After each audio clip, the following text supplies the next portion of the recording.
Good morning. Happy Wednesday. What's up, y'all? Okay, it is testimony slash story time. 'Cause I have a testimony for you. So on Monday, when I went out for my walk, I always spend part of my walks in prayer. And on this particular day, I was praying for God to help me. I asked God to help me grow in my communication particularly when I am feeling insert negative emotion, right? Tired, frustrated, overwhelmed, whatever. And I said, God, I really want to speak to people I want to approach people in conversation always from a place of love, kindness, and care, especially the people that I love, but not just them, right? So that was my prayer. And when I tell you that God has a sense of humor, I tell you no lies. It was Tuesday morning, yesterday morning. We are in less than 24 hours, okay? Inside 24 hours of me making that declaration and saying that prayer. My husband comes down yesterday morning during the morning rush. Everybody's getting ready for school and work. And he makes a statement that sparks a debate that quickly devolves into a disagreement or an argument.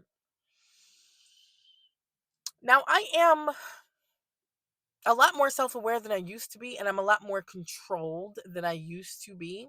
So, this debate lasted about 45 minutes, maybe an hour, probably an hour. And for most of it, I was in agreement with him. And I just kept trying to exit, like, by saying things like, oh, this is silly, you know um this is too much, blah blah blah. That was my nice way of saying, like, this is not worth our time and I don't want to talk about it anymore. At any rate, he wanted to keep discussing, and so he did. And when my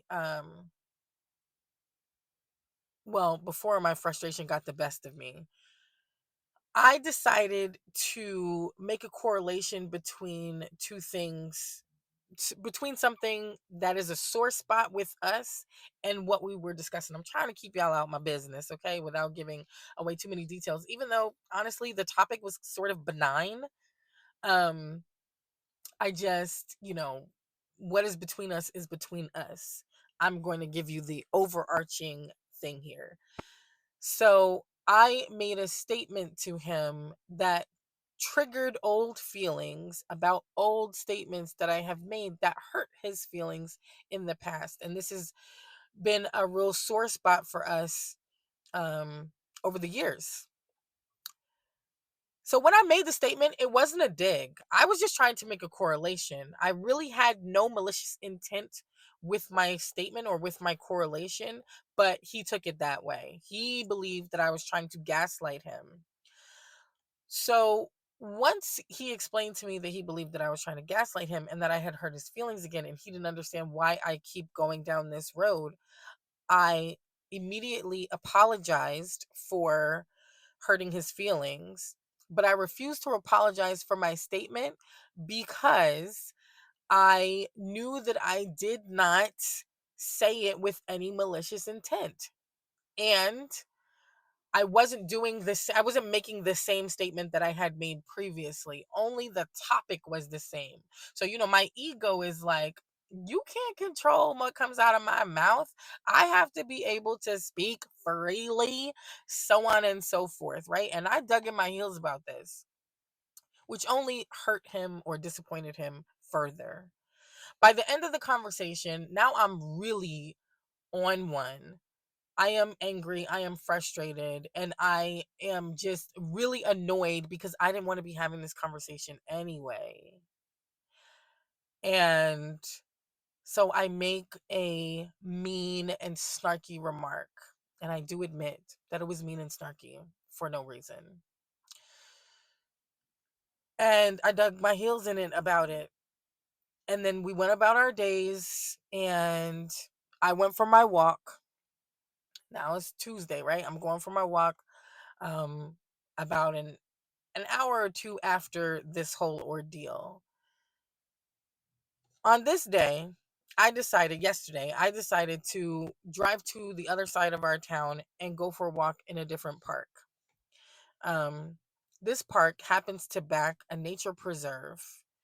So it was just a really beautiful experience. Now, I do not have all day to tell the whole story, and I want to be respectful of your time. So I'm going to pause here. What I'm going to say is that as soon as I reached the park, I had a revelation.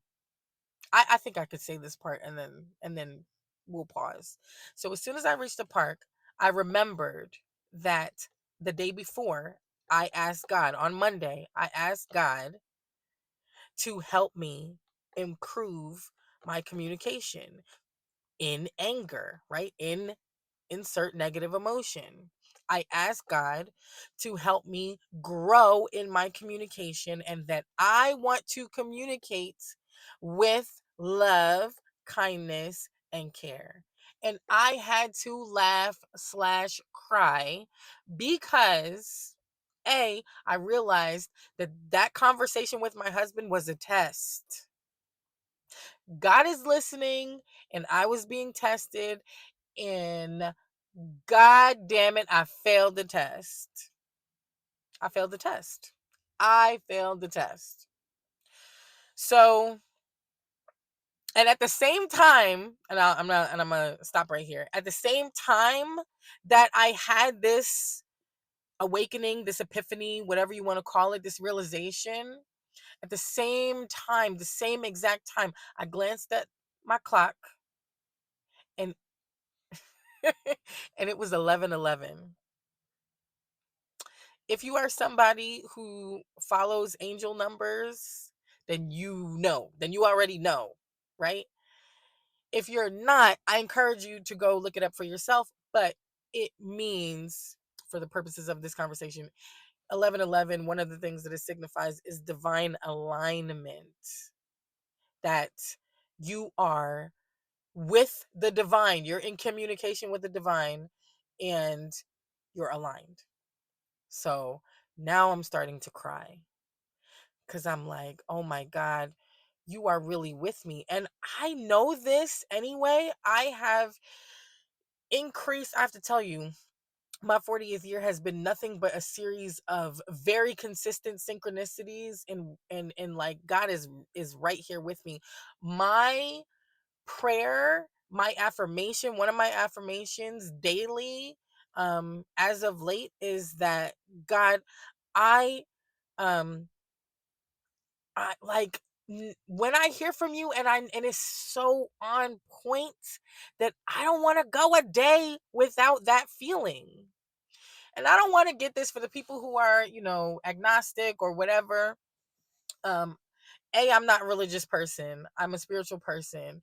B, can't nobody tell me that I am not directly connected to source, the creator, the universe, God.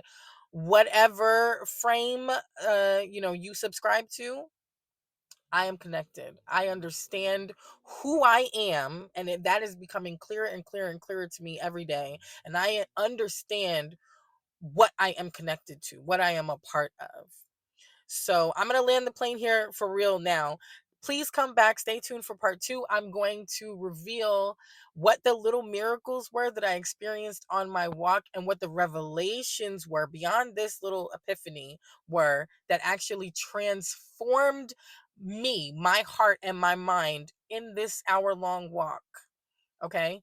And then, yes, and then there will probably be a part three because I have to tell you what happened when I went back to my husband. All right. Later. Happy Wednesday. Have a good morning. Mwah.